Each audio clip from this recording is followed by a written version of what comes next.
ये कहानी मेरी है, मेरे गुनाह की और उसके बदले की। एक ऐसी आग की कहानी जो 12 साल पहले जली तो थी, पर आज भी मेरी रूह में दहक रही है।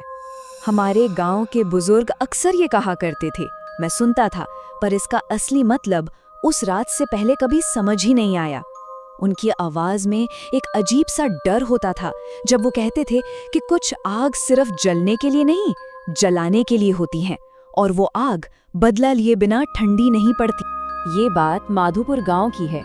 आज वहां एक अजीब सा, एक भारी सा सन्नाटा पसरा रहता है। पर मुझे याद है, ठीक 12 साल पहले इसी गांव की रातों में सिर्फ एक ही आवाज गूंजती थी, चीखों की। सिर्फ एक रात, बस एक रात ने गांव की पूरी पहचान ही बदल दी। सुबह जब धुआं छटा ना, तो गलियां तो वही थीं, पर घर नहीं थे। सिर्फ जली हुई काली दीवारें थीं जो उस रात की गवाही देने के लिए खड़ी थीं। और हवा में आज भी एक अजीब सी जलने की गंध महसूस होती है। सरकारी फाइलों में तो खैर लिख दिया गया, शॉर्ट सर्किट, केस बंद। पर फाइलों के बंद होने से लोगों की जुबान बंद नहीं होती। गांव का हर एक शख्स जानता था, वो चिंगारी किसी तार से नहीं, नफरत से निकली थी। वो हादसा नहीं, कत्ल था। इसीलिए गांव वालों ने उसे एक नाम दिया, बदले की आग, क्योंकि उन्हें यकीन था कि ये आग बुझी नहीं है, ये बस सही वक्त का इंतजार कर रही है उन तक पहुंचने के लिए जिन्होंने इसे जलाया था। और इस पूरी कहानी के बीच में था एक परिवार, एक सीधा साधा खामोश सा परिवार। शायद उनकी यही खामोशी गांव के कुछ लोगों की आंखों में चुभ रही थी। राधा, उसकी आंखों में एक ठहराव था, पर हिम्मत भी थी। शंकर, मेहनत करके 2 वक्त की रोटी खाने वाला एक ईमानदार आदमी। और उनका बेटा अमन, बस 6 साल का, जिसकी हंसी से उनका वो छोटा सा घर गूंजता रहता था। शंकर का गुनाह? सच। गांव की जमीनों पर हो रहे एक घोटाले के खिलाफ वो अकेला गवाह खड़ा हुआ था।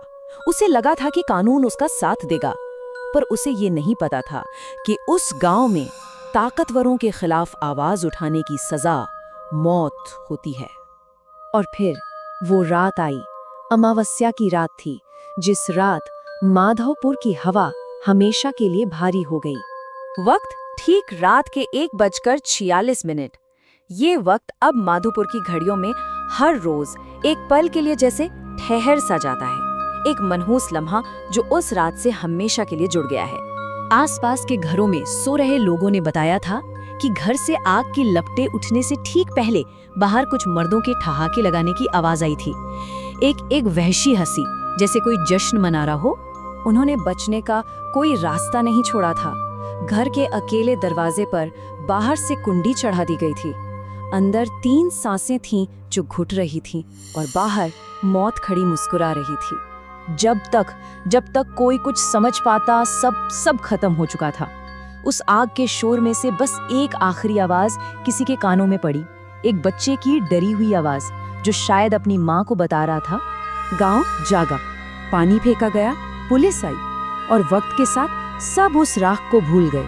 पर मैं नहीं भूल सका, क्योंकि उस रात उस घर के जलने का एक और गवाह था। मेरा नाम सुरेश है। मैं उसी गांव के स्कूल में बच्चों को सच और साहस का पाठ पढ़ाता था। देखिए तो जरा विडंबना कि उस रात मैं ही सबसे बड़ा कायर साबित हुआ। मैं उस रात वहीं था, कुछ दूर एक पेड़ के पीछे छिपा हुआ। मैंने उन्हें दरवाजा बंद करते हुए देखा था। मैंने उनकी वहशी हंसी सुनी थी, और मैंने अंदर से आती पहली चीख भी सुनी थी। मेरा खून जैसे जम गया था। मुझे चिल्लाना चाहिए था, पर मेरे गले से आवाज ही नहीं निकली। मैं डर के मारे वहीं खड़ा कांपता रहा और अपनी आंखों के सामने एक पूरे परिवार को जलते हुए देखता रहा। मैं चुप रहा, पर मेरी खामोशी से कहानी खत्म नहीं हुई। असल में तो कहानी अब शुरू हुई थी। ठीक 3 महीने बाद रात के 1:46 पर पहले गुनहगार का घर भी वैसे ही जला। फिर अगले 3 महीने बाद दूसरे का, और फिर तीसरे का। तीनों की मौत एक ही तरह हुई, और तीनों के आखिरी शब्द एक ही थे। वो खड़ी थी, जलती हुई राधा। मैं उस गांव से भाग आया था, एक नया शहर, एक नई जिंदगी। मुझे लगा शायद मैं उस आग की यादों से बहुत दूर आ गया हूँ, पर मैं गलत था। आग की कोई याददाश्त नहीं होती, आग खुद याद रखती है।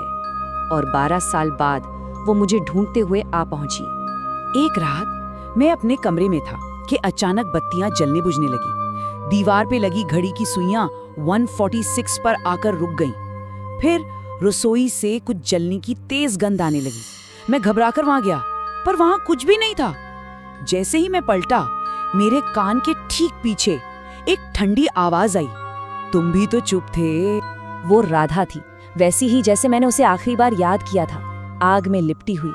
उसकी आवाज में गुस्सा नहीं था, एक गहरा अफसोस था। उसने कहा, असली गुनहगार वो नहीं जो आग लगाते हैं, वो भी हैं जो चुपचाप खड़े होकर तमाशा देखते हैं। उस रात के बाद मुझ में जीने की कोई हिम्मत नहीं बची थी। अगली सुबह मैं पुलिस स्टेशन गया और 12 साल से सीने में दफन हर एक सच बता दिया। जब मैं वापस अपने खाली फ्लैट में लौटा तो दीवार पर जले हुए कोयले से लिखा था, आग ठंडी हो रही है।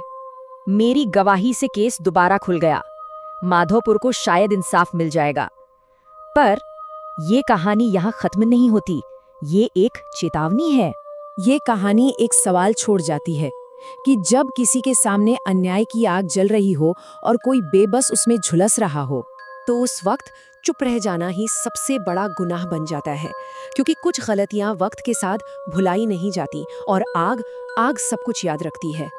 ये कहानी नहीं है, ये है हॉरर एट 9।